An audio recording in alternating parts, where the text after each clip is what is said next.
Assalamualaikum, selamat malam, salam Selasa dan selamat menyambut Hari Kemerdekaan yang ke-64 buat semua penonton dan terima kasih kerana sudi join live kami pada malam ini dalam segmen Jom Take Off episod khas Merdeka yang topik bertajuk Erti Sebuah Kemerdekaan.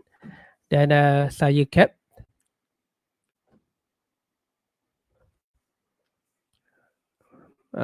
Dan bersama saya Captain Yas dalam edisi khas kita pada hari ini untuk menyambut Merdeka. Hari ini kira public holiday dan masa tak public holiday pun kebanyakan orang ada di rumah. Jadi kita mohon kalau boleh luangkan sikit masa untuk join sesi live kali ini. InsyaAllah bersama tetamu kita yang quite special dari segi patriotism kita dan banyak benda yang kita boleh belajar hari ini daripada dia jugalah. Kalau kira hari kemerdekaan ni, macam mana pendapat Cap? Hari Merdeka. Yalah, kalau kita tengok balik kan dari awal sejak tanah Melayu ni dijajah sejak Portugis, lepas tu Belanda, British, kemudian Jepun, kemudian British semula, kita ada ancaman komunis. So actually kita punya latar belakang sejarah negara kita ni memang unik dan kalau kita perhatikan keunikan tu, walaupun kita tahu kita pejuang-pejuang tanah air pada waktu itu memperjudikan nyawa mereka menentang penjajah. Ramai yang terkorban. Tapi alhamdulillah kesudahannya kita berjaya mencapai kemerdekaan melalui rundingan dan tiada pertumpahan darah ketika itu. Alhamdulillah. Dan itulah tu maknanya sebuah kemerdekaan tu memang sangat bernilai lah. Saya setuju. Berdasarkan perundingan damai yang kita dapat, harus kita ingat juga kalau dia bermula daripada perundingan damai dari step 1, mungkin negara tak akan merdeka. Mungkin penjajah tak mendapat tekanan yang sesuai. Jadi sebelum-sebelum tu, sebab tu kita belajar dalam sejarah terdapat juga pelbagai perwira ataupun pejuang-pejuang kemerdekaan. Mungkin bukan atas dasar Malaysia, mungkin atas dasar setempat masa tu percubaan untuk menentang penjajah. Contohnya macam Tok Janggut dari Kelantan, Datuk Haji Abdul Rahman Limbong dari Terengganu. Bukan saja Semenanjung Malaysia, di Sarawak kita dapat rentap untuk melawan penjajah, dan di Sabah ada Mat Saleh memperjuang. Semua ni kira perjuangan kita, pelbagai bangsa, pelbagai negeri, pelbagai latar belakang, semua memperjuangkan kemerdekaan tanah air. Walaupun nama Malaysia masa tu semua orang tak akan tahu, mungkin masa tu nama dia akan jadi Malaysia, tapi elemen patriotism memang dah wujud dah dari time tu. Betul. Jadi macam mana Cap, dari dulu ni orang nenek moyang kita dah perjuangkan, mungkin sampai titik peluh, ada yang sampai ketitisan darah juga semua. Macam mana kita punya penghayatan ni dari dulu sampai sekarang? Apa pendapat Cap? Itulah macam saya perasan ada kemungkinan generasi muda zaman sekarang ni mereka mungkin tak berapa appreciate kemerdekaan sebab lahir-lahir dia Malaysia ni dah aman dan merdeka tau. Jadi sebenarnya program kita ni nak memberikan mereka kesedaran tentang betapa mereka kena bersyukurnya kerana negara kita aman, dan nak beritahu mereka macam mana kita untuk mencapai keamanan tu, kemerdekaan tu, benda perit geti yang dilalui oleh nenek moyang kita tau. Benda tu sebenarnya mungkin mereka tak perasan benda tu tau. Betul, saya sangat setuju dengan sentimen tersebut. Tapi nak kata macam mungkin kita harus diberi peringatan dari semasa ke semasa tentang macam mana susahnya negara kita dibentuk. Kalau masa zaman kita membesar ataupun zaman audience, terima kasih kerana datang. Diharap audience boleh berkongsi dengan orang ramai lagi. Kebanyakan orang tak ada apa nak buat malam Merdeka ni ataupun hari 31 Ogos ni, malam ni. Mari kita like dan berkongsi untuk ramai-ramai tengok sesi Jom Take Off pada hari ini. Macam tadi yang saya cakap ni pasal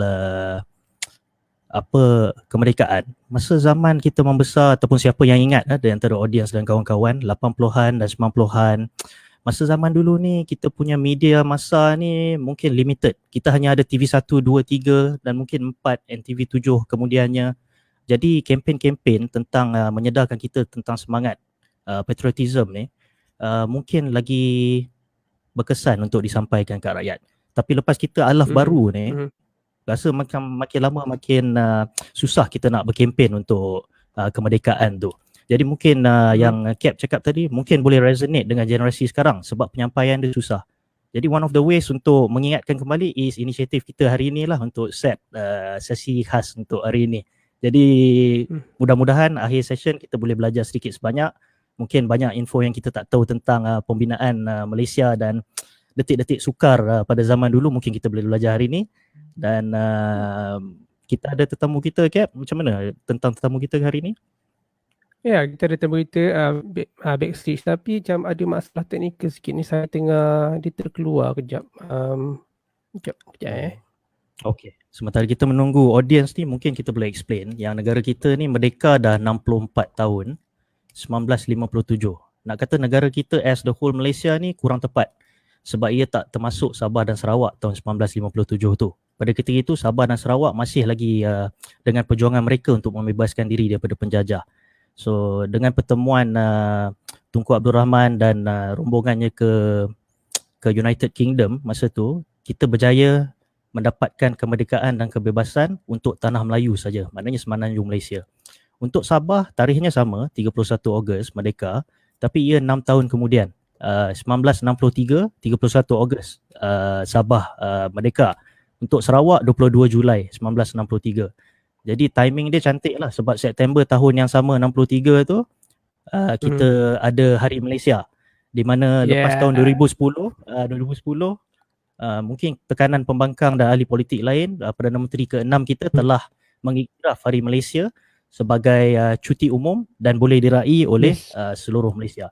Tapi itulah yang sebetulnya kita sebenarnya. Ya. Betul. Tapi adakah bila ada Hari Malaysia ni kita harus lupakan Hari Kemerdekaan, Cap? Yang 57 ni. Tak juga sebab actually Hari Kemerdekaan macam dia is a starting point, pemangkin. Macam ada satu lirik lagu yang saya dengar kan, kami menjadi kita. Macam tu lah. Dia ada satu lirik ultimate rasanya kan, kami menjadi kita. Maknanya 57 ke 63 kami menjadi kita lah, daripada kami menjadi kita. Macam tu lah. So 57 ni penting sebab ia step pertama untuk jadikan Malaysia tahun 63 tu. Jadi elok kita ingatkan dari tahun ke tahun. Just kita review kejap ni. Salam kita. Waalaikumsalam warahmatullahi, dan ada daripada Mio Ammar. Assalamualaikum warahmatullahi wabarakatuh. Waalaikumsalam warahmatullahi. Dan daripada Captain Karim Hamid. Good job guys. Thank you Captain. Okay, kita punya tetamu dah ready. Kita mempersilakanlah tetamu kita pada malam ini, Meja Bersara Datuk Salihuddin Abdul Muttalib, penerima pingat Panglima Gagah Berani. Kita persilakan dia. Silakan. Assalamualaikum Datuk. Waalaikumsalam. Apa khabar Datuk? Okey, sihat. Selamat menyambut Hari Kemerdekaan 64 tahun. Terima kasih. So Datuk selalunya menjelang Hari Merdeka setiap tahun selalunya Datuk ni memang busy dengan aktiviti-aktiviti jemputan-jemputan ke majlis-majlis kan? Betul tak? Betul. Selalunya banyak institution jemput saya untuk bagi syarahan sebelum tu, dan tiap-tiap tahun pada 31 Ogos grup saya yang mendapat Panglima Gagah Berani dan Sri Pahlawan Gagah Perkasa dijemput untuk menghadiri pembarisan tiap-tiap tahun. Tiap tahun. Jadi tiap-tiap tahun dijemput. Tapi pasal COVID ni jadi kita tak pergilah. Dah 2 tahun tak pergi lah. Basically dah 2 tahun tak pergi lah. 2 tahun dah lah. Macam mana Datuk? Rindu tak zaman kita pergi keluar rumah, join pembarisan semua tu? Benda tu macam Yalah kan? Itu masa you can meet old people macam kita ni we are above 70s now. Masa yang kita nak jumpa semua kawan-kawan yang lama-lama lah, yang most of the generals dengan some of the officers yang still serving and some retired from the police, all this and that. Itu masa nak jadi jumpa macam pun. Macam tahun lepas dengan tahun ni macam mana Datuk? Instead of berjumpa tu Datuk ada macam menerima apa-apa jemputan live ke apa ke? Live banyak lah. Live banyak jemput. Banyak orang jemput. Ya.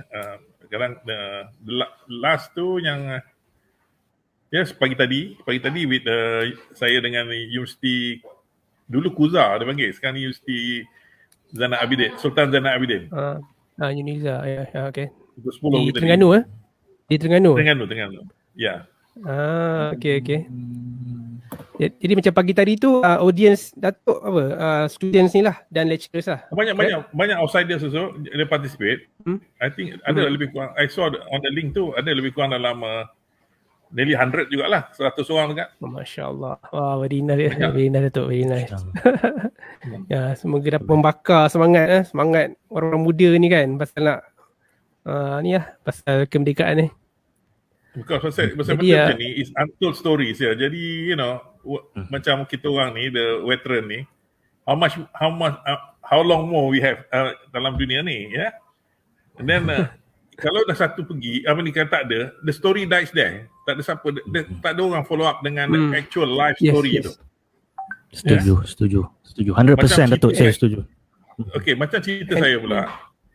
The last I think 10 years, past 10 years lah, baru can be revealed some of my experience. Because it was classified as top secret those days. Yeah. Oh, okay.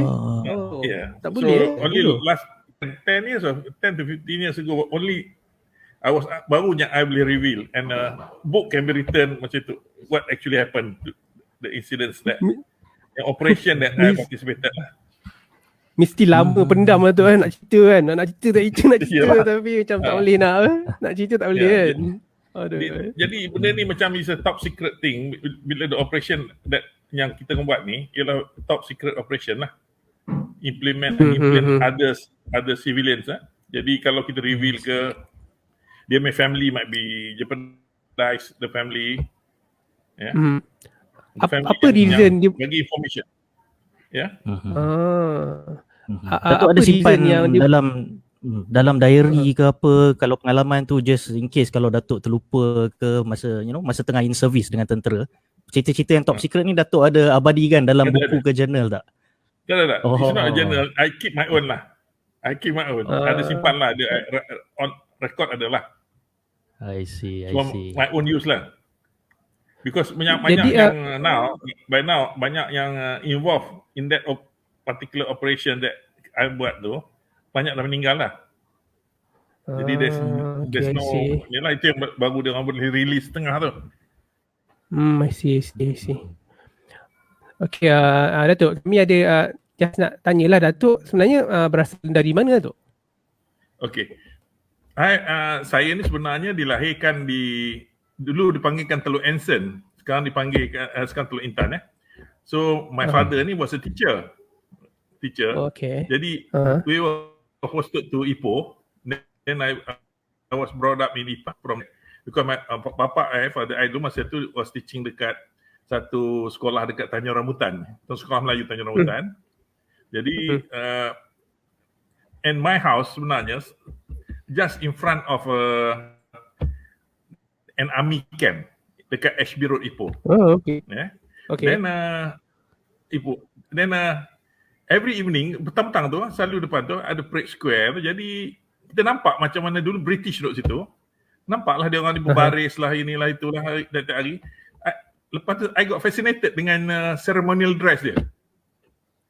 Okay. Jadi the ceremony very beautiful, cantik ceremonial dress dia. Dia orang ni daripada regiment, daripada Armored Regiment, macam sini sekarang ni kita panggil Reki ataupun Armors tu.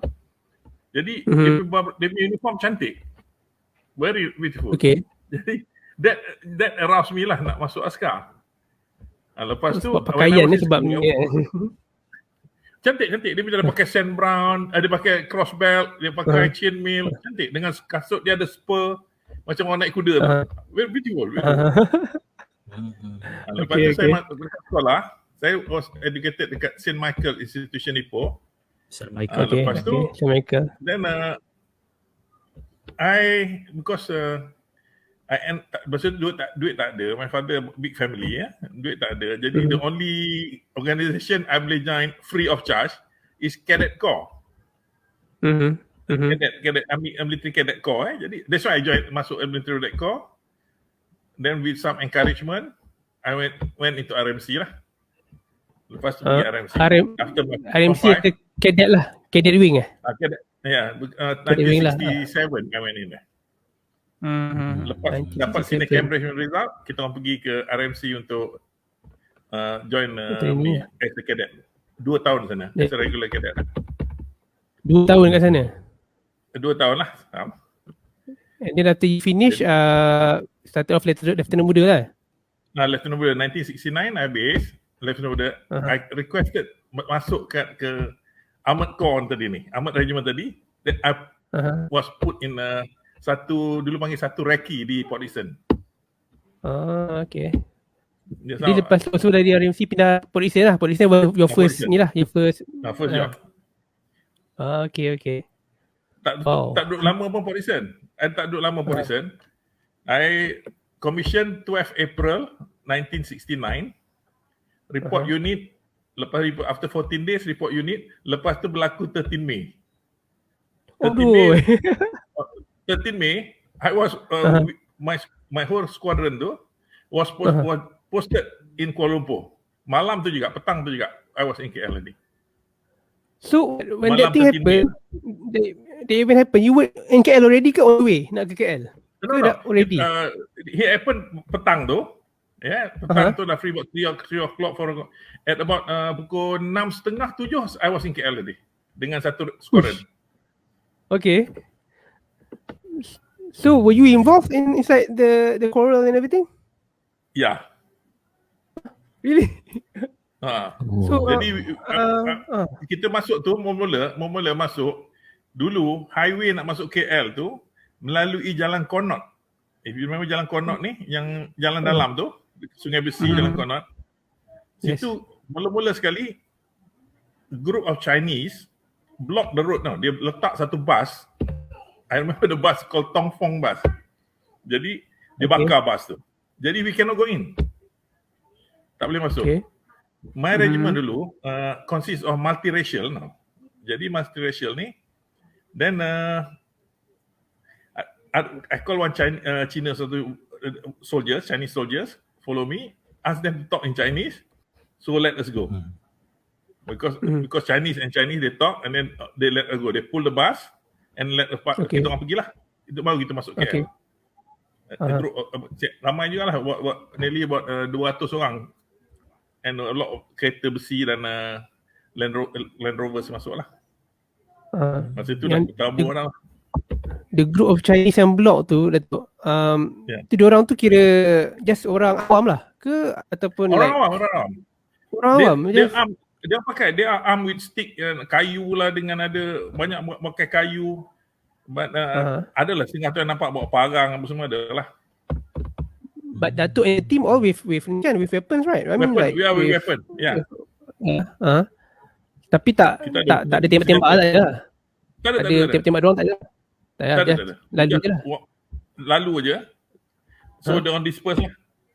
Bila nampak dia armored car masuk, soldiers go in, so they disperse quietly lah. They pull the truck and they disperse lah.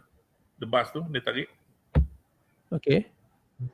And then selepas tu what happened? After you masuk and then?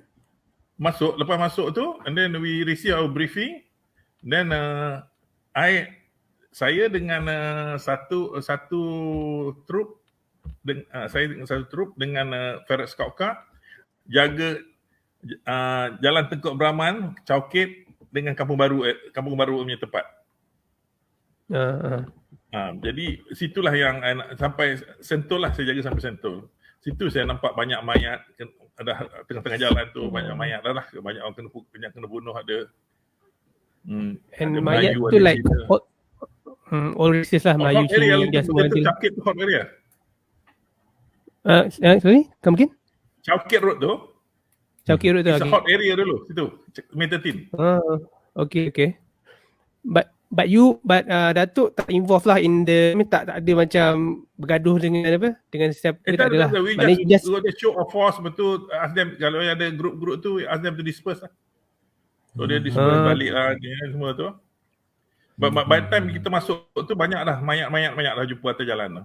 It already happen lah sebenarnya cerita. The fight already happen lah. Aduh. That's right. Cerita Yang Datuk banyak yang sekali ada depan, dekat kalau you depan sekali yang banyak sekali depan panggung Odeon. You know panggung Odeon yang dekat Sogo tu yang lepas Sogo. Yes. Lepas Sogo.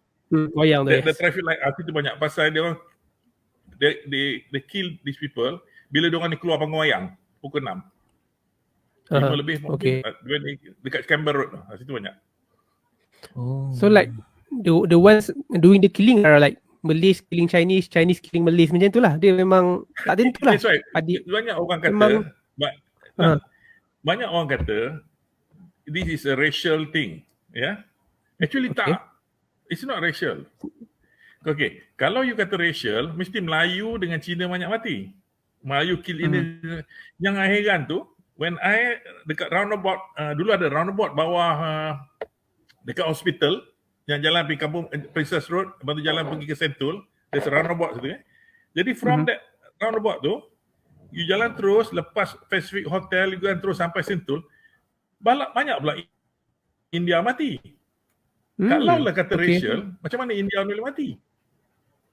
Kan, macam ni lah, itulah pelik kan. A lot of Indian dead bodies. Jadi,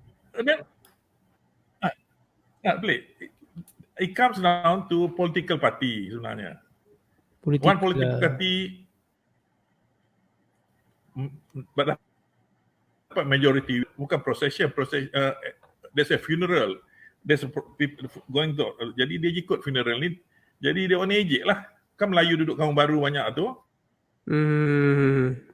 Jadi Melayu ni, Cina ni sekarang ni ejek lah Melayu ni. Jadi Melayu, kau dah kalah tu, Melayu balik lah inilah itu, marah lah. Jadi dia retaliate. That's what happened. Tu starting dia. Itu starting dia. Jadi dia punya pembunuhan, killing semua berlaku hanya pada satu hari itu je, Datuk. 13 Mei itu saja yang kiranya sebelum 13 Mei tu tak bermula lagi. Lepas tu ada juga lagi. Masa 14 Mei tu ada juga, 15 Mei pun ada lagi. Tapi tak banyak lah. Tapi yang banyak sekali masa 13 Mei tu lah. 13 bakar, buses.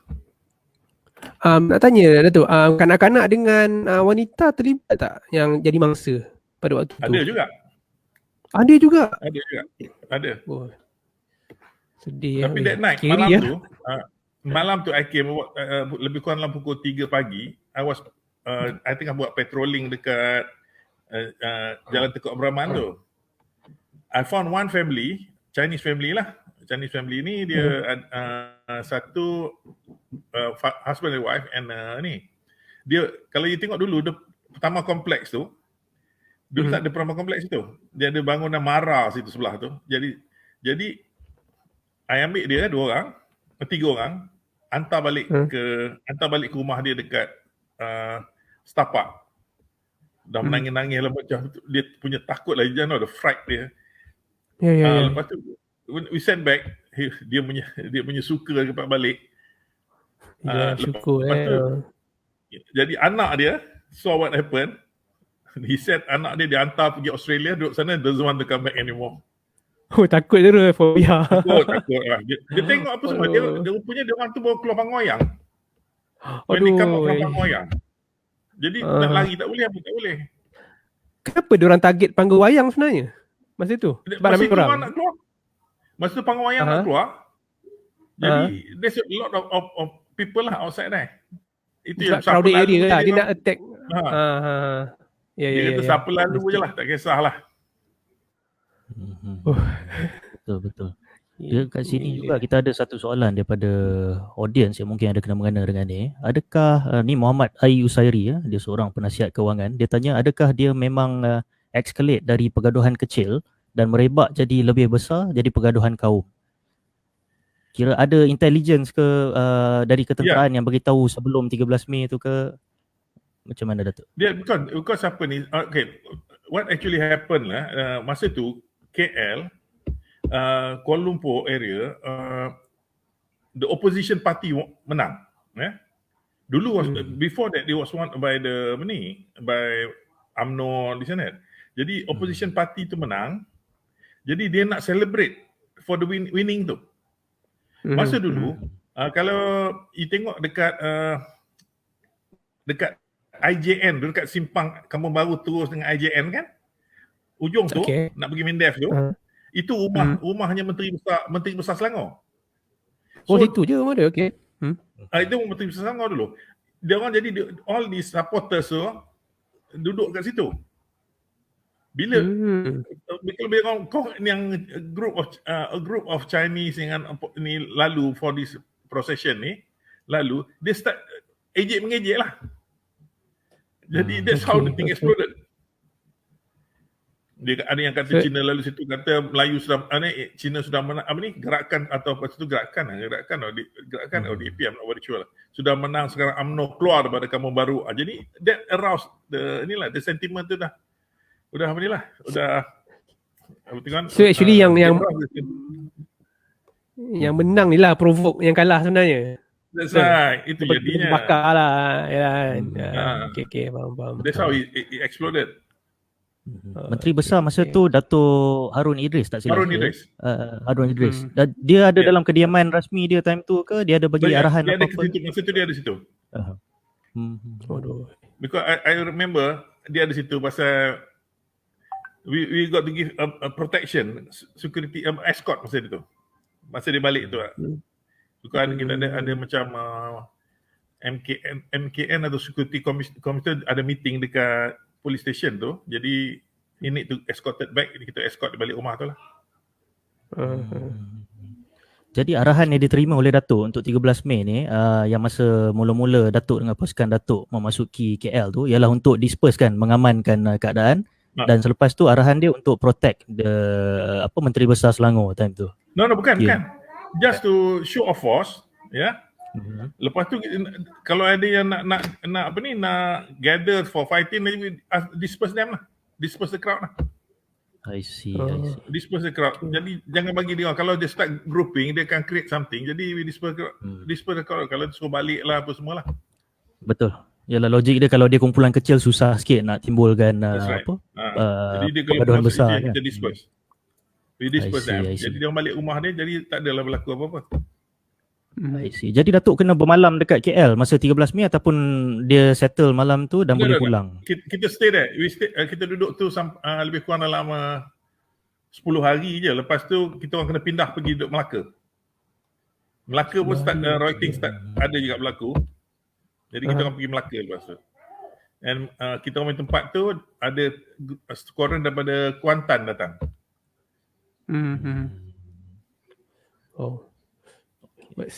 Dia memang ni lah, kalau kita dengar balik kan, kalau kita nak try letak diri kita dekat tempat tu pada waktu tu, memang tu lah actually boleh ni lah. Kalau kita tengok Hollywood movies, cerita pasal perang, pasal pergaduhan ni kan, dia jadi macam kita boleh rasa lah macam mana takutnya kan keadaan pada waktu tu, betul lah kan. So macam nak tahulah, macam Datuk kan masuk askar, masa Datuk masuk askar waktu tu ancaman komunis masih ada, betul tak? Sebab memang lagi kuat kan.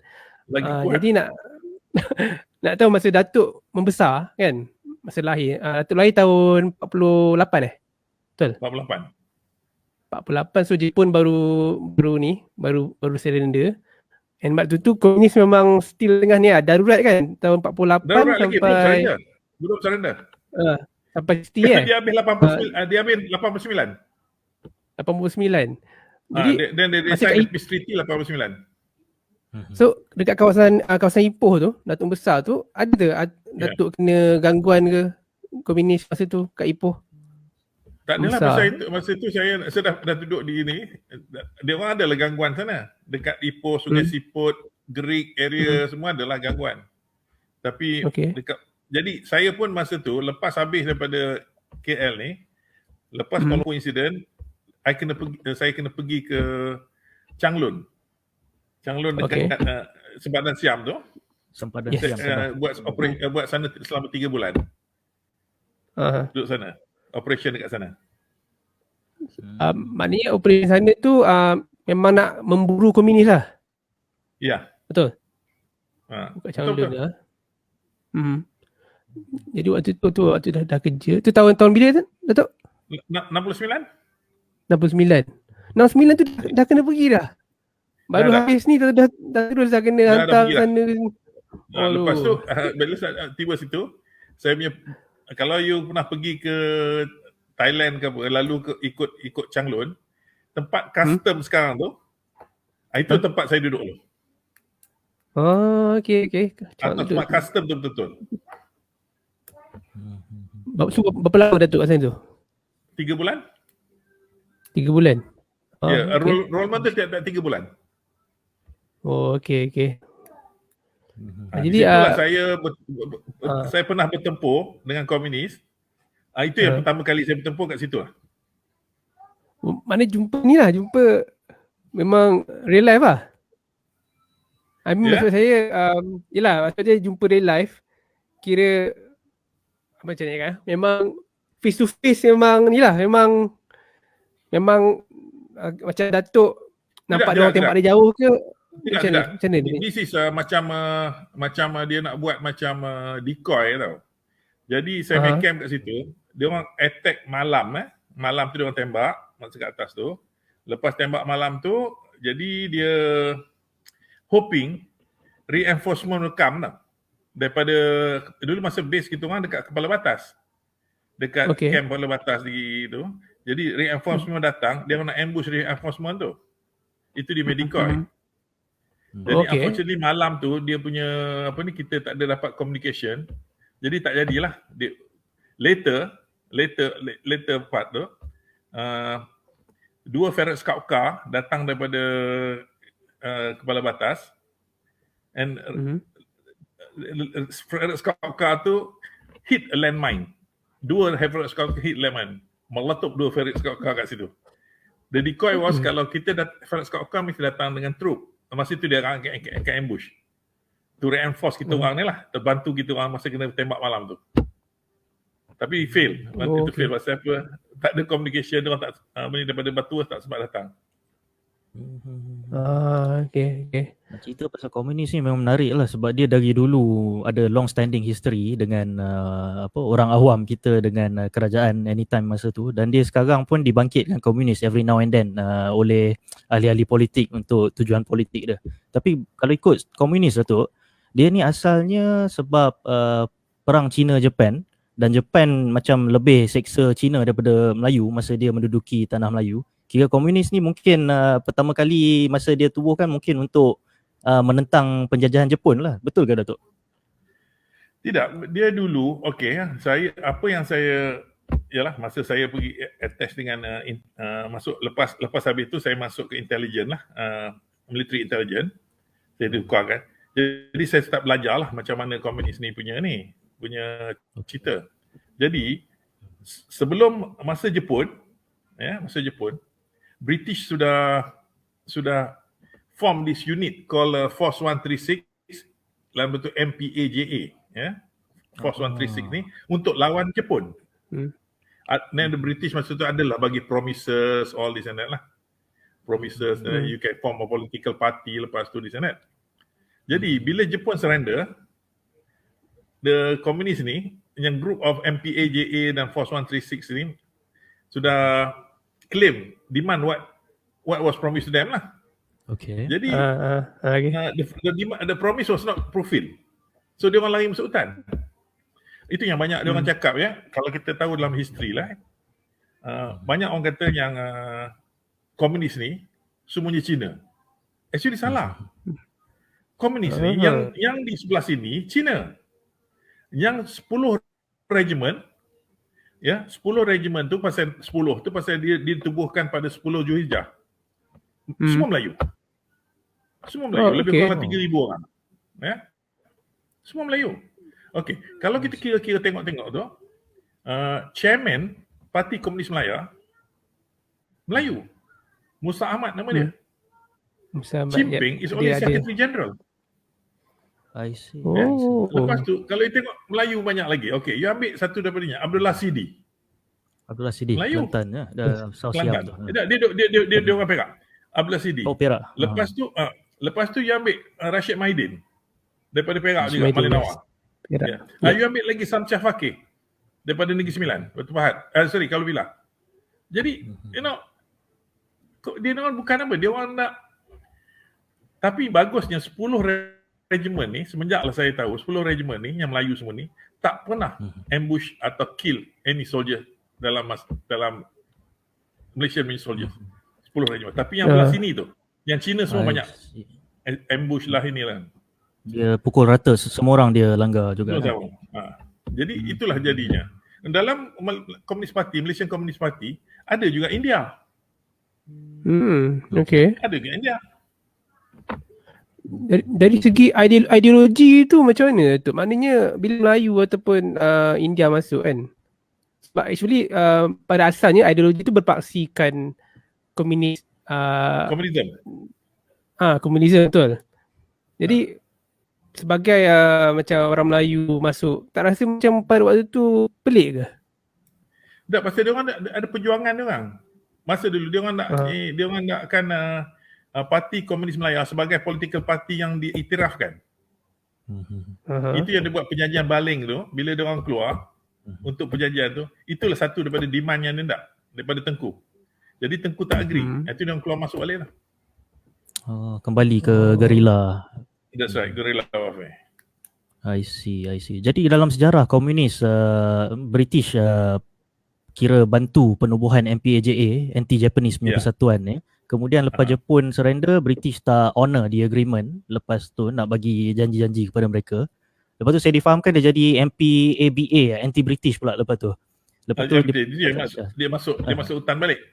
Masuk hutan balik, betul. Lepas dia berdepan dengan British dan lepas kira serangan dia lebih bersifat kepada serang penjajah lah, lebih daripada dia menyerang rakyat Malaysia sendiri, begitu.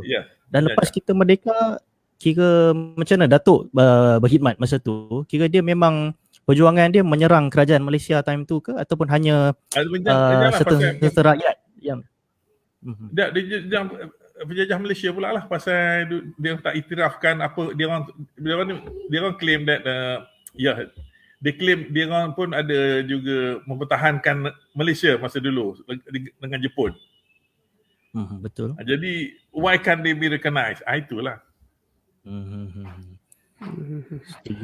Pertembungan ideologi antara komunis dengan perlembagaan Malaysia lah kiranya masa tu. That's right. Yang membuatkan Tunku tak recognize dia. Itu yang accept.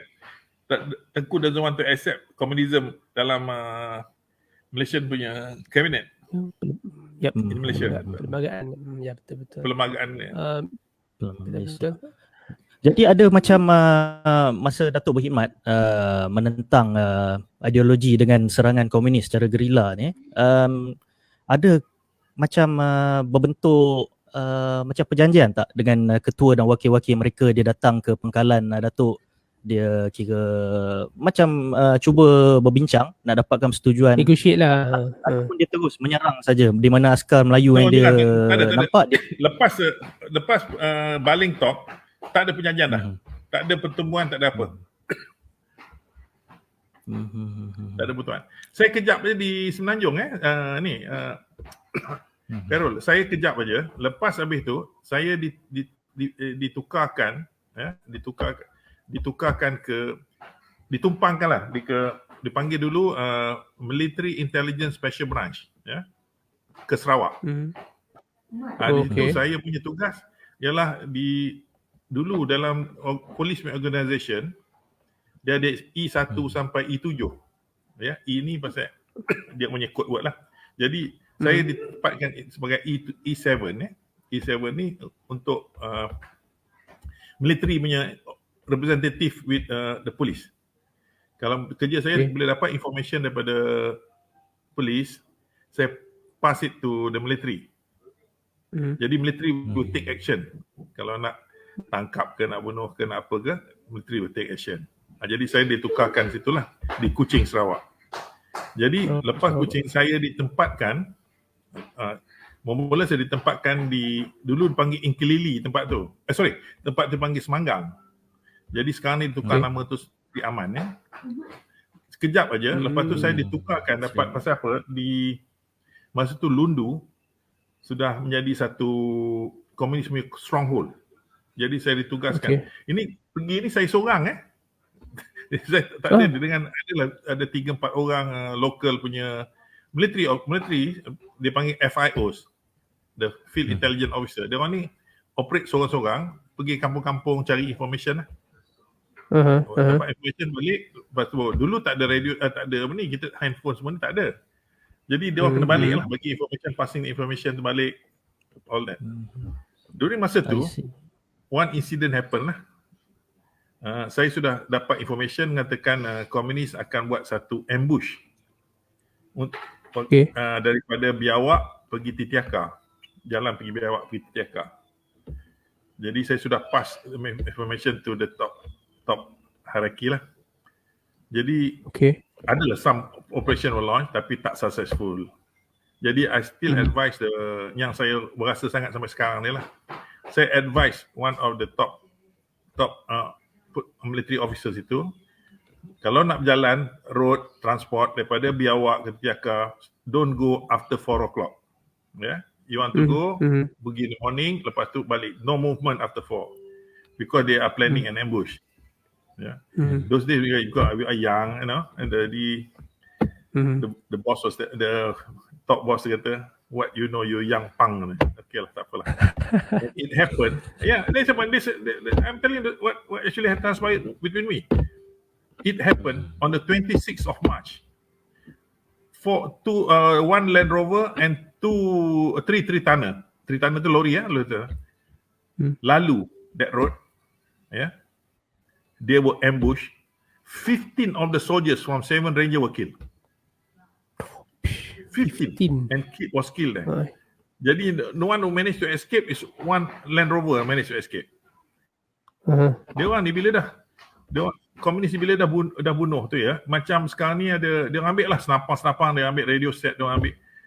Bila yang nyawa ikan tu still alive, they just chop off, petak ikut ni, how brutal dia ada, chop off the neck ke, tikam lagi ke, baru dia lalu.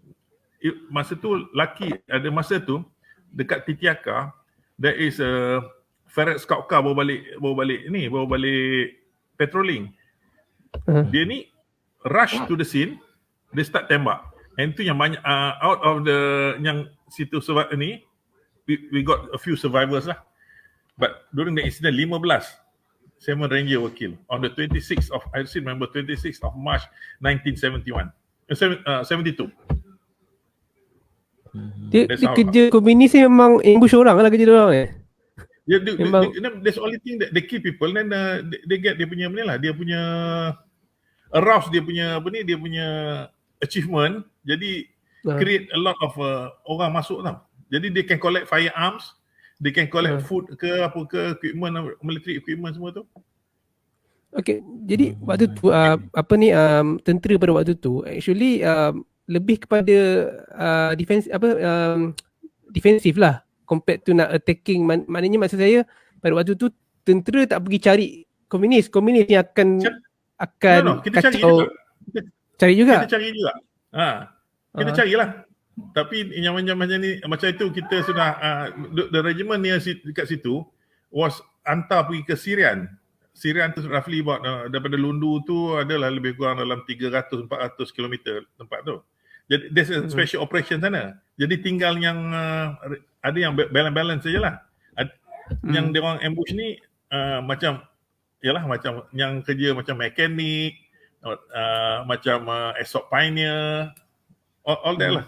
Yang bukannya real rifleman lah. Tapi Carol, what you want to notice ya, di Semenanjung punya Komunis Parti Semenanjung ni dengan Komunis Sarawak lain tau. Dia punya ideologi lain. Lain. Dia nothing. Sarawak and then di Semenanjung. Sarawak Komunis Parti, they was formed to fight against Malaysia. To fight against the formation of Malaysia. Dia orang tak setuju dengan formation of Malaysia. Jadi semua dia orang ni was trained by the Indonesian. Masa tu konfrontasi itu dia punya lain. Dia punya ideologi, dia punya why dia masuk hutan jadi komunis pun lain. Jadi bangsa komunis dekat Sarawak tu bangsa apa? Most of them are Chinese lah. Chinese juga lah. Tapi Tapi all of them were trained in dekat Indonesia. Lepas tu all arms dia semua supplied by the Indonesian dulu. Masa tu masa Soekarno. Okay. Jadi itu yang you get this yang dia orang tu banyak arms dia macam Indonesian punya. Dia arm with AK-47, the Russian made weapon tu, all, banyak ni macam stand gun, all that lah. LE rifle. Satu benda menarik kita sebab sebelum ni selalu orang showcase komunism ni selalunya cerita-cerita semua revolves around Semenanjung Malaysia. Tapi cerita yang Datuk cerita ni agak menarik sebab di Sarawak juga tak kurang hebatnya juga, dan kalau ikut Parti Komunis Sarawak ni nama dia punya misi dia tu nampak macam lagi ekstrim daripada di Malaya masa tu. Datuk punya pendapat adakah mereka lagi mengganas ataupun macam mana Datuk, ataupun lebih kurang sama saja dia punya ancaman dia tu? Dia punya tu sama, tapi Semenanjung punya ni dia well trained in the sense that dia orang tu dah lama lah. Dia orang form earlier before during the Japanese occupation. Yang Sarawak punya ni they form they form Communist Party tu form roughly about 1960 gitulah. Baru. Pasal dia masa tu dia orang tally dengan dulu ada dipanggil Brunei Revolt nama dia. Brunei ada satu orang dia trying to have a revolt against the Sultanate. Nama dia Azhari, Melayu. Ya. Tu Komunis Parti Sarawak ni pun dibagi dua. Satu dipanggil North Kalimantan People Guerrilla Force, itu yang ada di First Division. Yang di yang Third Division ke atas tu dipanggil Paraku. Okay. Lain, the two groups lain. Yang the main one leader tu nama dia Wong Ki Chok nama dia. That is the one in charge of First Division dengan Second Division. Okay. Nak tanya Datuk, yang masa Datuk dekat Sarawak tu, waktu tu ke yang Datuk mana berhadapan dengan komunis? Sebab saya tahu latar belakang Datuk dapat pingat Parlimen Gagah Berani. Dan saya tahu pingat ni dapat kalau kita berjaya membunuh komunis. Betul? Okey, lepas masa saya dekat apa ni, masa dekat Lundu lagi ya. Pada 1 bulan Julai. 1 bulan Julai, saya telah dipanggil oleh bos saya lah, suruh pergi ke Semanggang. Saya punya tujuan masa tu, tujuan saya untuk tangkap komunis punya leader dengan wife dia hidup-hidup. Ya.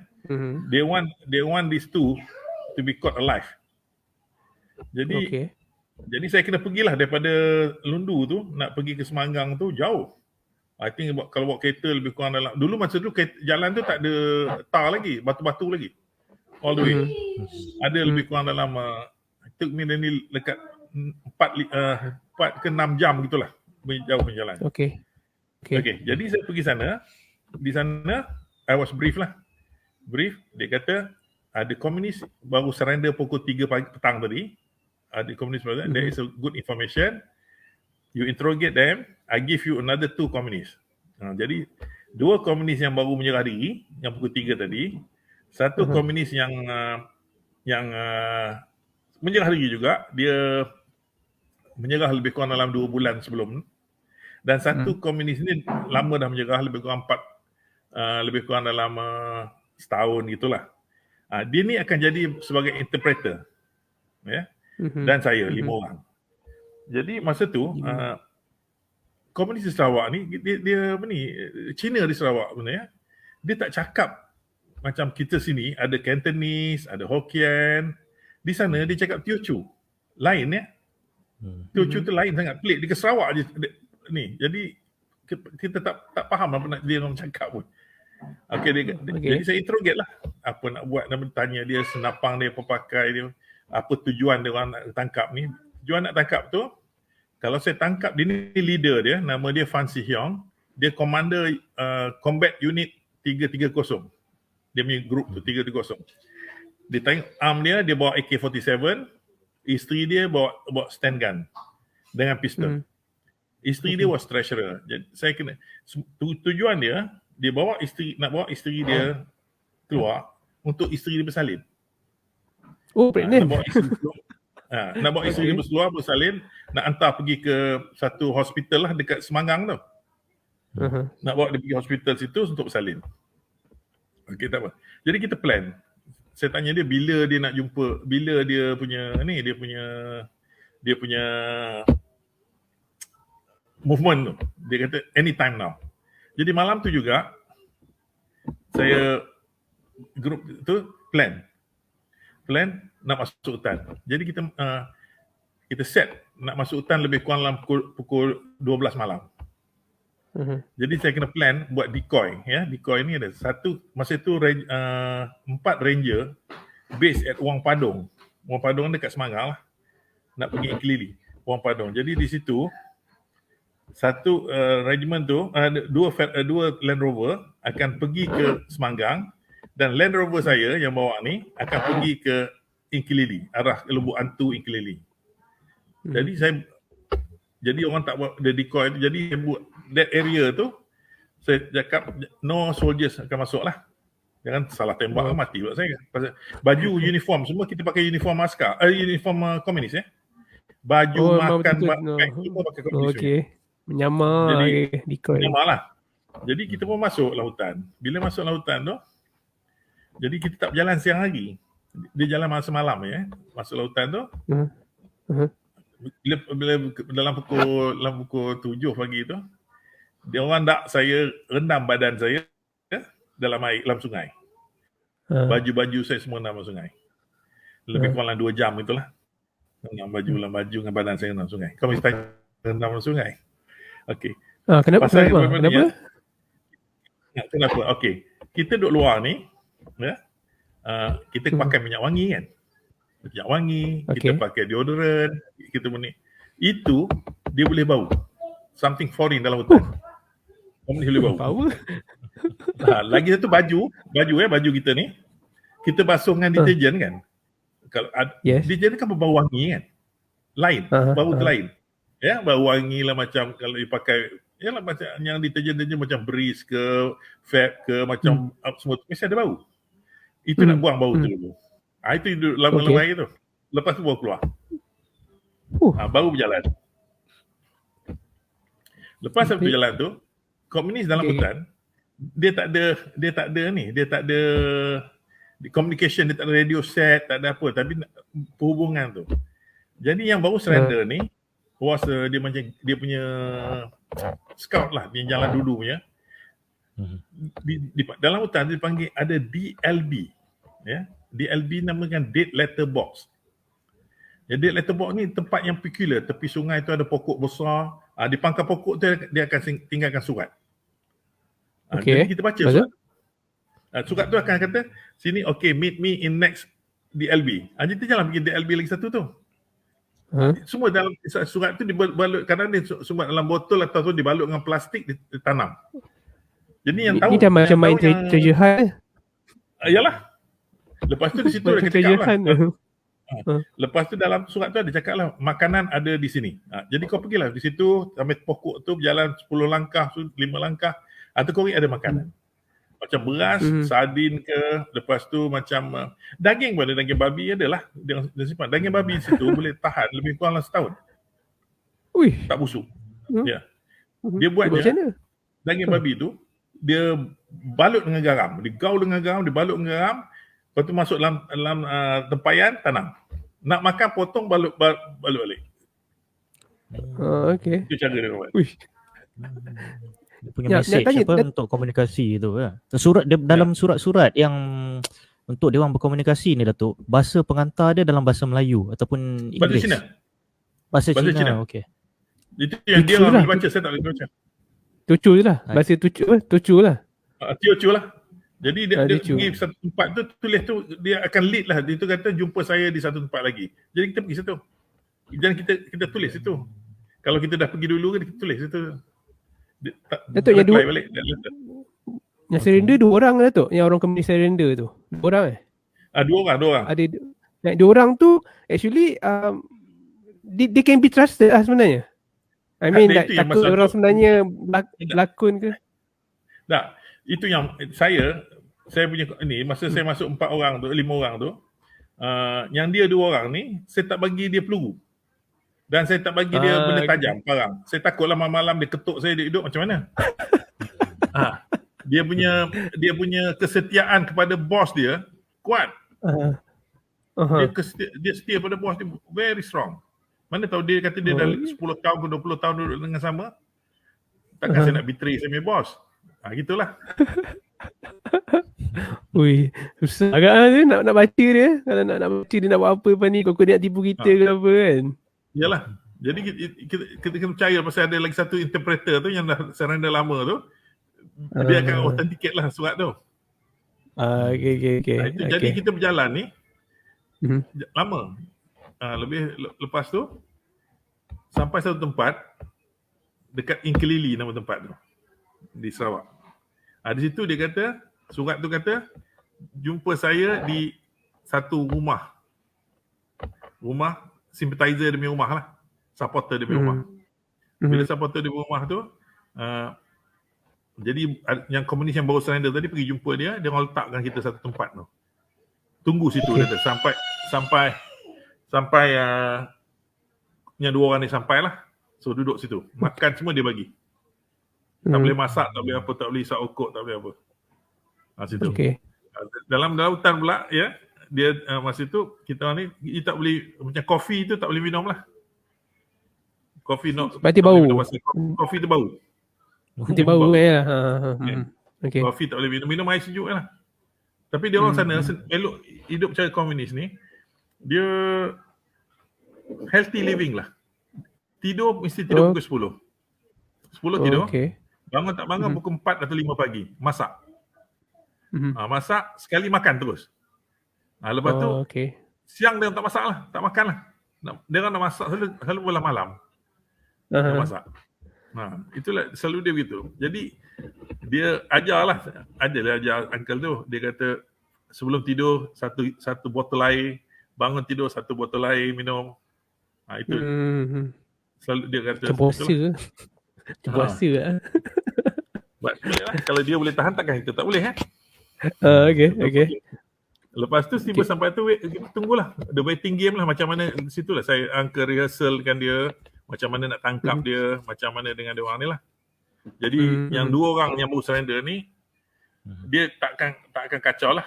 Jadi 3 orang ni. Jadi satu malam tu bila signal lah, bila dah sampai dia akan buat batuk. Tengah malam dia akan batuk.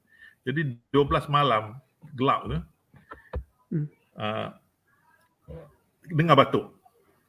Seorang yang surrender 2 bulan lepas ni pergi panggil dia orang 2 ni masuk to that position so that we can plan for the tangkap tu.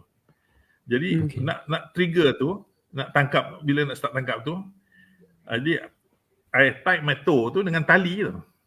Tali lead depan, lepas tu lentang ke tengah jalan tu. Bila dia tersangkut, I'll jump. Tangkap dia. Leader. I'll do the tangkap. Yang lagi bini dia tu pasal ni. Itu yang Uncle cakap pada bos tu.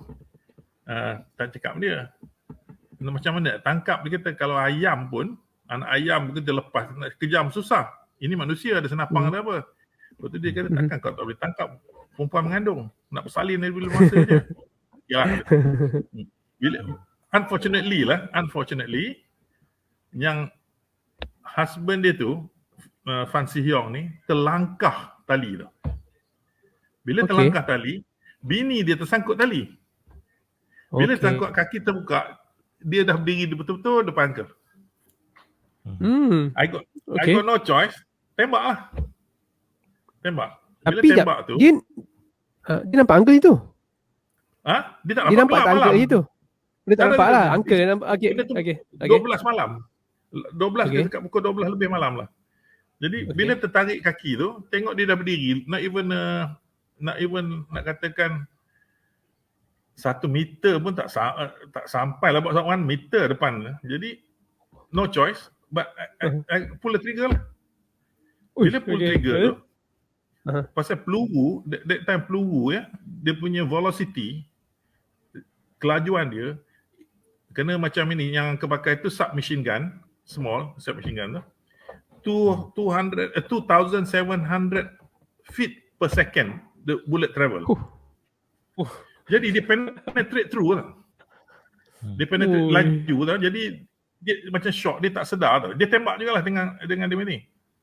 I got no choice pasal benda tu tertukar dia punya tu, from single round. I put on automatic. Tekan prum. Okay. 2 kali tekan habis peluru. Okay. So dia berdiri lagi. The next option tu I balik pukul dengan apa lah, dengan senapang dekat tengkuk dia. Lepas tu jump to the wife. Pukul senapangnya. Lagi satu option tu lah, I use parang lah. Masa tu parang ada sebelahnya. Dah pukul tu, tangkap parang, pukul lah. But And then, the mission was to catch them alive, right? But the yes, mission tapi tak boleh lah pasal the dia dekat original- sangat. dekat Fail lah, sangat, mission tu fail. Terpaksa. Ya. Terpaksa. Jadi, kill them both. Jadi, kill them both lah. Jadi, mission fail lah.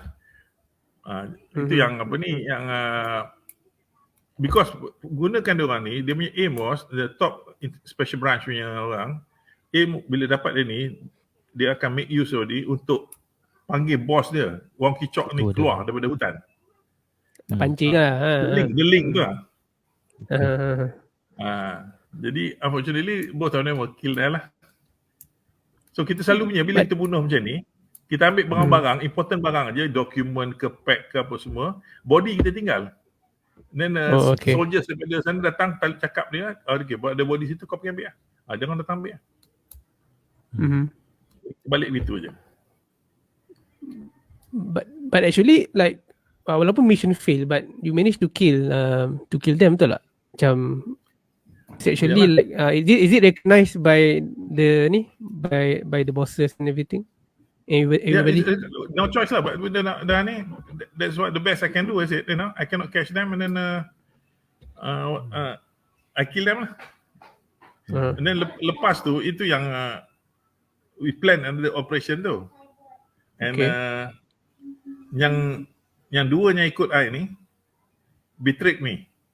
Seorang daripadanya. Maknanya memang tak percaya lah. Tak percaya lah. Itu kita tak percaya tu. Okay, pasal apa dia betray macam mana? Lepas this operation they call it Optility 2 Optility 2. So we launch another operation called Optility 3. Optility 3 was to linkkan group ni dengan Wong Kichok.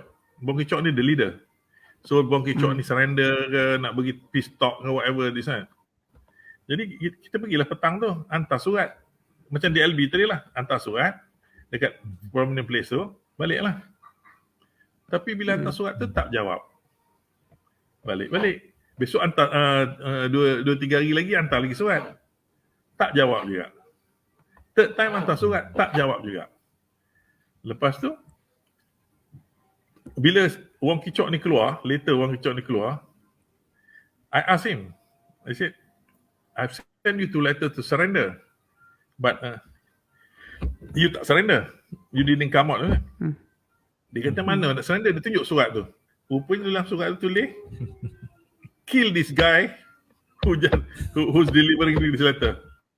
Kill that guy. Itu kita tangkap dia. We put him in jail after that, 2 tahun. 2 tahun je? Sikit sangat. That's the law, we cannot say anything. Oh ya, okay. Oh, okay. Jadi berdasarkan Ops Teliti 2 dengan 3 tu ke yang Datuk dikurniakan? Teliti 2 tu yang Panglima tangkap tu. Jadi Ops Teliti yang I got yang dapat Panglima Gagah Berani itu during the Ops Teliti 2 tu lah. The one I killed dengan apa tu. Yang husband and wife lah. Okay. I see. Tapi banyak macam Datuk berhadapan dengan komunis secara face to face tu memang macam saya tahu nak jumpa komunis pun susah sebenarnya kan, kalau ikut kan. Macam Datuk selalu encounter macam pengalaman tu. Tidak macam mana. Dulu masa I punya tempat ni, I punya organisation ni, dia yang information that comes to me first kan. Jadi bila dia bunuh-bunuh, kita pergi camp, dapat camp dia, kita cari camp tu adakah surat ke apa ke sini, and then from that we build up lagi lah. Build up macam mana nak pergi sana, pergi sini, dalam hutan mana pergi masuk sini, gitulah. We build up, ikut as we go on. Itu the continuity tu.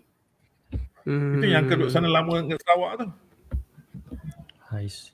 Kahwin orang sana. Bertemu jodoh di sana juga. Tak ada tak jumpa.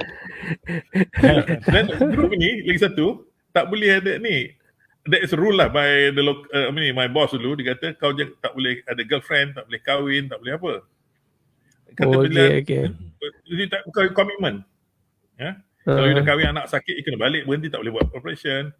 Komitmen tu. Lepas tu ada one incident masa itu it happened in Lundu lah. I still remember it sana. Kita orang main petang-petang main bola situ, because kita my group ni tak duduk dekat dalam camp. We got our own house, duduk kat luar. Pakai uniform tidak, pakai baju komunis saja. Jadi main bola petang tu, suddenly I receive information mengatakan a group of communists coming to ambil makanan, barang makan. Jadi kita pergilah, nak pergi ini. Jadi malam tu juga kita pergi. Lepas tu dia nak ambil makan tu besok pagi. Pergi, dan we lay in ambush. Bila dia nak ambil, nak ambil, dah ambil makan barang, nak keluar dari tu, kita tembak. Mati 3 orang. 3 orang kill. Jadi, buat tu, tengok. The guy yang ambil, yang kita bunuh ni, the guy yang main bola dengan air petang tu malam. Allah. You see? Maknanya dia operate dalam bandar. Okay. Dia kerja dia angkat cari makan waktu itu. Dia arm. Dia bawa pistol tu. Jadi actually dia menyamar lah sebenarnya. Dia menyamar lah. Dia main bola. Dia orang kampung main bola. Memang. Zaman tu penuh dengan hilah dengan strategi. Banyak decoy sangat. Semua benda. Jadi kita kena one up dengan dia orang tu. I see. Okay, kepada semua tuan-tuan dan puan-puan yang masih join, ramai masih join dari awal sampai habis. Dia orang memang minat meja Datuk Salihuddin ni bercerita tentang zaman berkhidmat dulu. Kita dah lepas sejam mark, so saya nak ambil sikit soalan dari orang. Okay, ada beberapa soalan ni. Jawab ni sudah terjawab tadi dari Encik Khairul Ambia Putra Khairuddin, yang saya rasa tentu dari background yang sama lah, ketenteraan juga. Masa tu dapat PGP Datuk, jawapan dia Datuk kata masa tu lah Ops 32 tu. Ops 32. Betul, daripada ni proud of you papa anak Datuk. Dia turut sama menonton bapanya bercerita hari ni. Itu berlaku pada that happened on the I did the one the Lundu Inkililim incident happened on the 26th on the 20th of July 1972. 1972. Next year, the year after that, I was awarded Parliament Government. Very nice. Terbaik. Ada satu soalan berkaitan daripada Puan Nurul Iliani Azrai. How do you feel after the incident, Datuk? Saya rasa dia merujuk pada insiden yang Datuk terpaksa membunuh yang 2 orang. Yang tu. Ada rasa ataupun sebagai tentera memang dah train untuk memang ada kekuatan mental. Macam mana Datuk? Silakan. Okay. I don't know whether she knows what my background is. Okay, what happened was after the incident,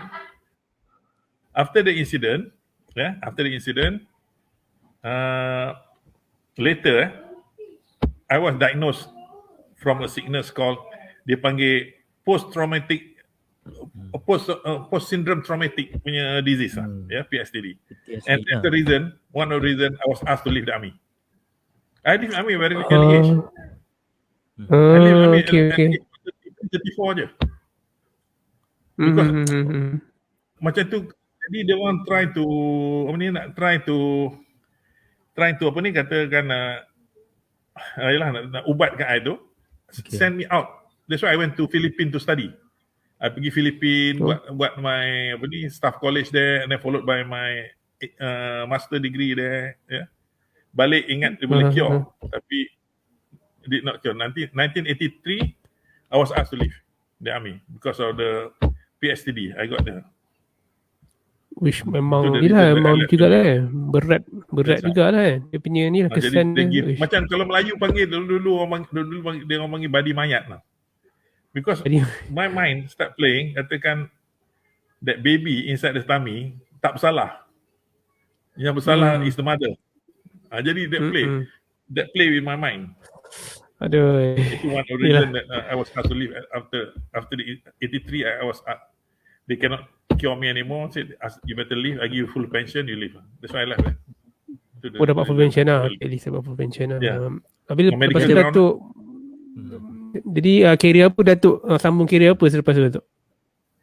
Datuk kira adalah I buat my own business lah. Ada business and then buat business. buat Until business now sikit. lah. Until now kira businessman lah. Boleh lah, itulah. Rezeki dia mana. I manage sports lah banyak. Okay. Sport. Sports Okay. Ni ada soalan satu lagi daripada Muhammad Ai Usairi. Ahli politik menggambarkan, ni mungkin soalan politik, tapi kalau kita cerita dari sudut standpoint Datuk sendiri, mungkin tak berpolitik sebab Datuk sendiri ada dalam keadaan komunis tu semua. Berdepan dengan komunis sendiri. Ahli politik menggambarkan mereka, maknanya komunis ni, sebagai musuh negara. Benarkah dakwaan ini Datuk? Lagi satu yang berkaitan yang dia tulis juga, adakah nama-nama Melayu dalam parti komunis yang Melayu ni mendalangi serangan gerila komunis kepada rakyat Malaysia? Maknanya yang parti komunis yang terdiri pada orang Melayu ni, adakah dia gerila terhadap rakyat tu sendiri? Okay. Yang Melayunya, we take yang Melayu punya komunis. Betul, sebab soalan tu berkenaan Melayu. Okay, they form up, they call the unit called 10 Regiment. 10 Regiment Malaysian Communist Party. Dia ni tak pernah ambush atau tembak atau the last incident dia, the group yang involved ni, itu yang dekat Muar tu, yang they attack the police station. Dekat Muar, they attack the police station. Ingat tak ada satu yang Jin Samsudin berlakon filem tak nama Bukit apa tu? Bukit Kepong. Ada. Bukit Kepong. Bukit Kepong. That's the last incident. That was the last. Lepas tu they all move to southern Thailand. Dia tak pernah ambush. Yang ambush banyak is the one, the Chinese group, the one on the west coast of Semenanjung ni. Kita kira lucky lah ya. Say for instance 1975. Kalau you remember, I think some of you are not born yet lah. Tugu Negara was blown. Tugu Negara was blown. The letup Tugu Negara. Okay. Lepas tu dia letupkan, dia launch launcher daripada Sungai Besi airport base tu, RMF base Sungai Besi tu, dia tembak daripada situ. And dia orang dah infiltrated, dah masuk, yang the group ni dah infiltrated masuk ke bandar. Itu yang dulu IGP satu mati kat Foch Avenue, and then CPO Perak mati dekat dalam bandar. That's all. Dia dah masuk ke bandar. Bila dah masuk bandar, it was lucky that the police was very strong. It was lucky that dia orang tak masuk bandar to create satu nama warfare dia, urban warfare. Kalau you have urban warfare and then susah. That is going to be difficult. Pasal dalam hutan tu ada you or me. Kalau masuk dalam bandar you tak tahu whether good people or bad people. Yes. Yeah, sampai one incident, kalau you read some of the books, the top communist leader, kalau you tahu Jalan Tengku Abdul Rahman tu ada a place called Kowloon Hotel. Kowloon Hotel tu betul-betul depan Dalchan sekarang tu. Okay. The Special Branch Police tangkap dia punya top leader depan tu. Betul-betul depan bawah tu. Okay. Dia tengah buat apa situ? Top leader komunis parti tu, nama dia Chong Cho. Ingat lagi. Okay. See, dia dah masuk ke bandar, It was lucky lah. Special Branch was good. They stop the movement dalam bandar tu lah. Faham. Waktu tu ya kalau bandar ya ada kanak-kanak, ada perempuan kan. Yalah, memang ni lah. Memang boleh faham. Ya Betul.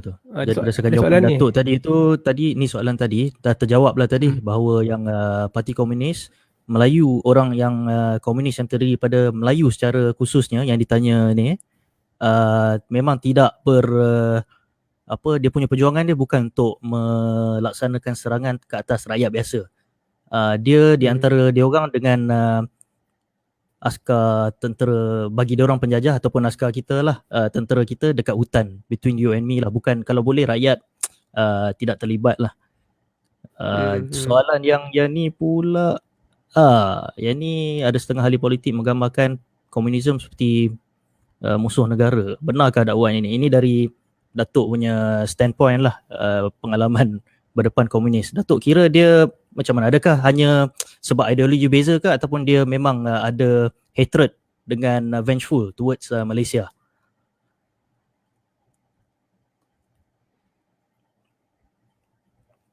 Dia ada ni terdisconnect.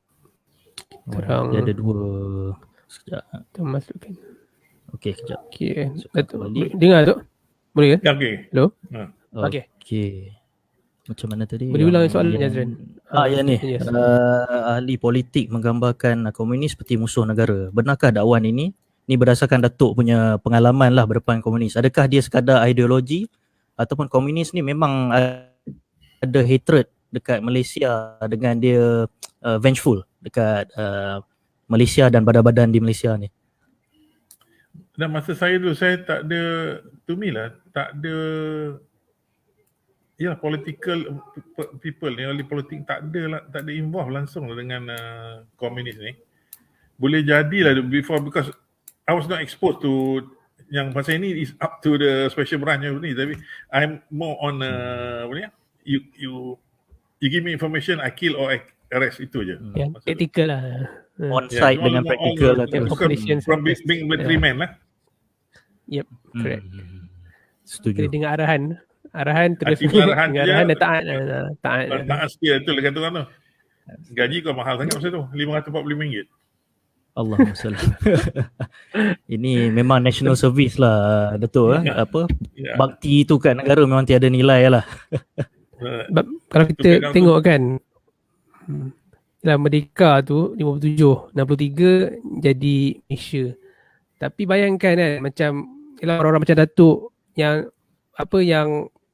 bergadai nyawa sebab nak mempertahankan keamanan tu, Merdeka tu. Sebab lepas Merdeka, ialah ancaman komunis tu lagi kuat kan. Maknanya kita nak maintain keamanan tu kan. Lepas Merdeka tu memang satu cabaran lah. And siapa yang lahir lepas tahun 89, beruntung lah, maknanya lahir tu kira dah tak ada lah macam komunis, macam aman lah kan. Maknanya kira jasa-jasa kan, perwira macam Datuk dan kawan-kawan Datuk memang ni lah patut kita angkat dan sanjung tinggi. Actually boleh buat filem sebenarnya kan, betul tak Azlan? Taklah pasal itu macam ni lah, pasal bagi tadi I give macam example lah, one question macam ni jugalah. Okay, macam you all suka makan minum air kelapa kan, ya? Yes. Okay, you minum air kelapa, you beli kelapa dekat tepi jalan, pernah kat you tanya siapa tanam kelapa dulu? Ini macam sekarang ni, macam orang sekarang ni dia enjoy the life here. Will they ask who defend the country before? Yalah. Lepas tu saya tanya dia, you tahu tak Malaysia ni dulu dia ada 4 national anthem. 4. Oh. Satu, please share. dulu satu God Save the King. God Save the Queen. God Save the King. King Sebab King lepas tu King Jepun George, punya King George Jepun punya. Lepas tu God Save the Queen, Queen Elizabeth pula. Queen Elizabeth. Lepas tu pada negaraku. Okay. Yeah. I still remember masa dulu, masa I kecil lah, my father tu bawa I pergi satu Merdeka parade lah. Ini 1954. Semualah we all dress nicely pergi sana. Before the Malaysian flag to be down, we up, They played the God Save the Queen. Oh, Turun for the God last Save the time. Queen, bendera. For the last time Naik lah. bendera Malaysia, baru negara aku. See? Okay. Yelah. Dia turunkan dulu bendera Union Jack kan, sebab Union Jack turun, baru naikkan tu, baru dia main lagi negara aku. Yep. Musim very nice. Masa tu Datuk ingat tak suasana waktu tu? Oh, Macam meriah. Datuk sebagai Betul-betul. kanak-kanak. Can Yalah, you masa feel tu the I think 7 tahun itulah. Masa tu. boleh Jadi, faham Ipoh Padang tu penuh. You see people coming well dressed lah. Ada India pakai sari, Cina pakai cheongsam, pakai apa semua, Melayu pakai dengan sampin dengan apa. Okay. Macam the whole field was full lah. What about the Malam people ni, dia macam apa semua macam nangis, apa air mata ni lah, macam air Yalah, mata happy lah semua. happiness lah. Memang Semua nampak betul. lah. Nampak. Ya. Kalau nak tengok, I mean exactly kan how do they look like waktu tu, macam yelah kan. Dia lah besar, kita nak faham perasaan dia orang tu. Kan kita nak try selami sebenarnya. Waktu tu exact time waktu tu macam mana dia orang rasa sebenarnya. Kan memang boleh tetes air mata lah sebenarnya. Kan macam yalah. Itu Ipoh tu was during the day lah, tapi patutnya the night before, on the 30th of August di KL tu, kalau orang dekat situ mesti lagi yang menitik air mata. Tengok the first time Malaysian flag flew up. Wish. Memang itulah dia macam ni lah sebenarnya kan, kita kena highlight dekat anak muda zaman sekarang ni, supaya diorang faham lah sebenarnya kan. It's not that easy sebenarnya kan. To become independent. Betul. Dan tahun 57 tu saya difahamkan Malaysia masih dalam keadaan darurat lagi ya, Datuk Salihuddin. Darurat lagi. Jadi keadaan dia darurat ni macam lockdown sekarang ke, macam COVID ke, ataupun apa dia punya had dia restriction? Langsung ada yang restriction dia, ada tempat tu yang kena macam I still remember tempat tu kena curfew. Ada setengah tempat tu some of the people are stay in new villages. New villages tu tempat yang kalau you nampak dulu, masa dulu macam Ampang, dia panggil Ampang New Village. Jadi all people are staying inside dia orang kena fence up. Dia duduk situ daripada 6 petang sampai 6 pagi besok. 6 pagi baru boleh keluar. Dan dia makan dalam tu is rationing. Dia bagi satu pot per family. Per person. Nasi, beras ke apa. Gitu. They control the movement. Macam ada curfew lagi, some area curfew, tak boleh travel malam, all that. So darurat ni ada 2 kali kan Datuk berlaku kan? Ya. Mula 48 ke 60 and then second round tahun bila? Tahun tu. Lepas they did a big ambush on dekat PF polis hutan dekat Keruh. Dia tembak, banyak polis hutan mati situ, and then emergency start again. Itu baru dia orang start full force lah. So actually macam rasa macam zaman Jepun jugalah kalau zaman komunis ni kan. Maknanya untuk orang yang terdahulu, macam mana perasaan ketakutan semasa zaman Jepun tu, memang komunis sebenarnya perasaan yang sama lah walaupun dah merdeka waktu tu Yalah. Betul. Boleh. Dia cerita pasal orang muda tak faham pasal pengajian sekarang. Kita nak tanya Datuk lah. Kita difahamkan Datuk amat rapat lah dengan golongan muda, berinteraksi, bagi talk ke atau ceramah ke dekat macam menyemarakkan semangat mereka tentang Malaysia dan patriotisme lah dekat mereka. Pendapat Datuk, macam mana penghayatan rakyat zaman sekarang, khususnya orang muda lepas alaf baru ni? Macam mana penghayatan kemerdekaan dia? Semeriah dulu ke? Ada apa kekurangan ke Datuk yang boleh bagi nasihat? Jadilah itu siapa now the situation sekarang ni dah berlainan daripada macam dulu lah ya. Sekarang ni dengan ada latest gadget macam internet, all the wifi, all this thing. The devotion to the country tu dah tak ada. Dah lacking. Jadi and then I was tapi lah kita ni not proud of ourselves lah. you kalau you tengok you just good example, you stop anybody in town. You ask him what are you? He will tell you, dia akan cakap you, I'm a Chinese. What are you? I'm Indian. What are you? I'm Malay. None of them kata I'm a Malaysian. Tak ada. Kalau you buat Indonesian, Thailand, in Philippines. So Chinese in Thailand, what are you? I'm a Thai. Dia Cina. Philippines sama juga. Indonesian sama juga. Kalau you daripada mana-mana daerah lah, daripada Sulawesi ke daripada mana-mana tempat tu, Sumatera, dia tak kata you I'm Aceh, I'm ni tak ada. Dia kata I'm Indonesian. Tapi Malaysian tak. Okay, dia ada thing. Kalau tengok dalam borang-borang yang kita tengok lah, kita isi borang-borang application form, application apa semua. Necessary tak you tulis itu bangsa Melayu, India, Cina, dan you tick up. Wrap up that, kata warga negara apa? Malaysia atau foreigner. Itu cukup. Itu show how your you punya commitment to the nation. Tapi bila lagi satu rukun negara tu, you tahu rukun negara was made in 1969. Yeah, do you practice it? I tanya you, the new generation, do they practice it? The answer is no. Itu yang that macam itulah you got to instill the new generation. Dulu I still remember masa I was in school masa tu lah negaraku tu was played every day. Every pagi-pagi ada parade tu baca nyanyi negaraku.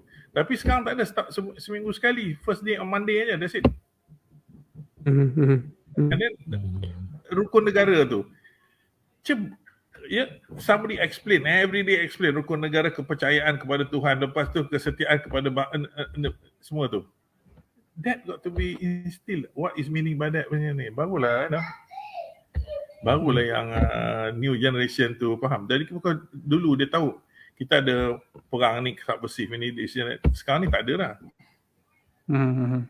That's jadi, a problem. Jadi macam setiap generasi Datuk ada kelebihan masing-masing. Macam kita tak nafikan generasi zaman sekarang ni, walaupun mungkin dari segi semangat patriotik diorang tu mungkin kurang, tapi mereka ada kelebihan mereka kan, macam dari segi teknologi, dari segi lagi open minded macam tu. Jadi from there, apakah kelebihan generasi sekarang ni? Bolehkah kita gunakan kelebihan mereka untuk menyemarakkan rasa patriotik tu dan membangunkan negara Malaysia bersama? Ya, boleh juga. Baru ni macam sekarang ni government baru sekarang ni government buat injection semua ni kan. It's good for you, all this and that. Ada juga orang yang sampai report polis say I'm against the vaccination. Why don't dulu masa I remember when we were small, when injection ni is a compulsory. Dia tulis record dalam your birth certificate. Ada tulis itu. Nak masuk sekolah, it's compulsory. Why can't you do it now? Ini sampai nak pergi injection, yelah, you can be transmitter. You can transmit disease through you kalau you tak buat benda tu. But they went to the police station. I read in the papers today, somebody went to, 3 of them, budak 17 years old, went to the police station, reported that they are anti-vaccination. That sort of thing now. Mana kesetiaan dia? Dia tahu dia main self-centered. Tanggungjawab tu kan, perasaan bertanggungjawab. You got to look at the rest, not on your line ni. Setuju kalau saya cakap, Datuk, generation sekarang ni lagi banyak terdedah dengan maklumat. Even kita lah zaman sekarang, kita boleh cari maklumat di hujung jari. Tapi sebab kebebasan maklumat tu, ada maklumat yang tak betul. Mungkin artikel kita baca tu maybe tak ada kesahihan dia, tapi kita percaya benda tu. Disebabkan banyak maklumat ni, Datuk, mungkin kita mungkin datang salah faham pasal vaksin, pasal patriotism tu. Setuju tak, Datuk, pasal fact yang banyak sangat maklumat tu boleh buat kita ni macam rasa macam pandai, tapi sebenarnya kita banyak lagi yang kena belajar, yang benda asas. Yeah, right. Betul. Banyak sangat input from outside tu. Jadi kita kena digest input tu. Itu yang masalah dia. Cuba say for instance China, COVID was traced from China. This enemy COVID ni, enemy ni yang tak nampak. Jadi, kalau nampak senang, you pergi sana tembak mati habis cerita. Jadi macam mana dia tu boleh habis? Not habis lah, boleh curb the disease. Discipline from the population. Yep. Yes, correct. Macam kita ni, Betul. you can question, why should I have any injection? And then nobody can deny because you're right. Problemnya tu. Yep, problemnya tu kan. Dia tak tahu yang macam I say for instance, I had been injected. Yang dia datang nak injected tu, I still can kena tau. Dia boleh transmit to me. I still can kena, but I can get stage 1 or stage 2 lah. But I still can kena. Jadi why? Yang tak best ni bila dia orang ni pula nak pengaruh orang lain supaya nak tak nak dia pengaruh orang lain supaya tak ambil juga tau. Tak ambil juga. Nak seorang-seorang duduk diam dah lah kan. Tak payah nak sibuk nak campaign kan. Itulah. Macam came out the papers tu hari one sergeant yang dari Persembahan tu yang tak mau be inoculated tu, yang they were asked to sack, he was sacked from the army. He should do like that. So do you get out. that he deserves to be sacked? You think he deserves to be sacked lah? To me, kalau I was in his boss before, I say because I boleh cakap dia ini disobedience. You disobey the law. There is dalam forces they call it MRE, Malay Regiment Enactment. Ada state that you disobey, you can be sacked without any pension, without anything. They maintain that. Sampai tahap macam tu dia punya punishment dia. Dia tak mau pergi buat apa, because of dia seorang he can spread to others.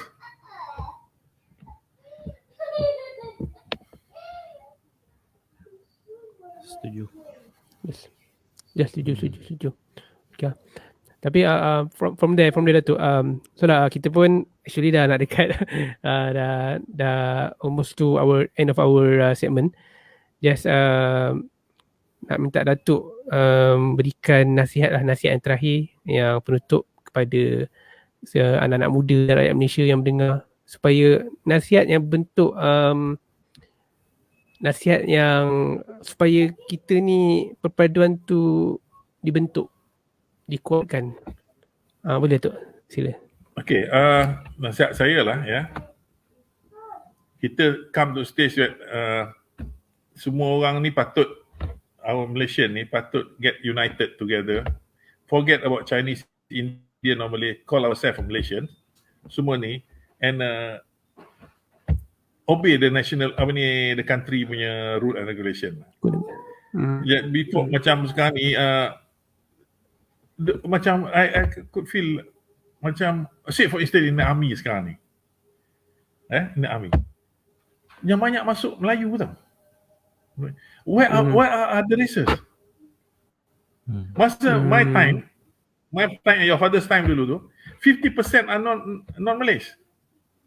Now to find seorang dua pun susah. Besok at one stage the Malaysian government do a national service, baru dia orang tahu yang how national service macam Singapore, 2 years national service, a must. A must. You like it or not, after you need masuk to serve the country. Malaysia tak ada buat lagi. Mungkin one day kalau dah lambat tahap dia tengok kan dia tengok tak ada tak memberangsangkan kan, support tak ada, orang tak sokong, ramai buat tak tahu je, mungkin juga one day, who knows. I think so. I will be surprised. Satu hari besok mesti jadi meh. Tak ada support langsung. Okay. InsyaAllah. Jadi untuk kita punya segmen kali ni, saya rasa sangat tu je. Terima kasih. Terima kasih kepada Datuk Sadiuddin kerana sudi meluangkan masa join kami pada malam ni. InsyaAllah semoga Datuk terus panjangkan umur dan dimurahkan rezeki dan sihat. Terus menyampaikan talk-talk kepada golongan muda ni bagi naik semangat masing-masing. InsyaAllah. Dan kepada semua penonton, terima kasih kerana menonton dan itu kami. Semoga kita berjumpa lagi pada masa akan datang. Apa-apa Captain Yas, ada apa-apa nak cakap? Tak ada apalah, enlightening sesi ni. Kalau ini adalah one of the ways lah, cara kita untuk, macam kita cakap awal segmen ni, salah satu cara untuk kita bagi peringatan tentang jasa-jasa pahlawan kita sebelum ni, elemen kemerdekaan dan patriotism kita, yang mungkin bukan kita nak cakap kat orang, kita pun sendiri lupa. Jadi benda-benda ni boleh mengingatkan sama sendirilah tentang tu. Dan kita terima kasih, jutaan terima kasih kepada Major Datuk Salihuddin atas perkongsian yang saya rasa sebenarnya tak cukup, tapi banyak manfaat yang kita peroleh. Jadi terima kasih banyak diucapkan kepada tamu kita hari ini, Datuk Salihuddin. Terima kasih kepada semua orang juga yang setia bersama kami dari awal sampai habis segmen dengan soalan-soalan yang bagus. Itu saja dari saya. Sila Cap untuk tutup. Okey, Assalamualaikum. Waalaikumsalam. Selamat malam. Waalaikumsalam.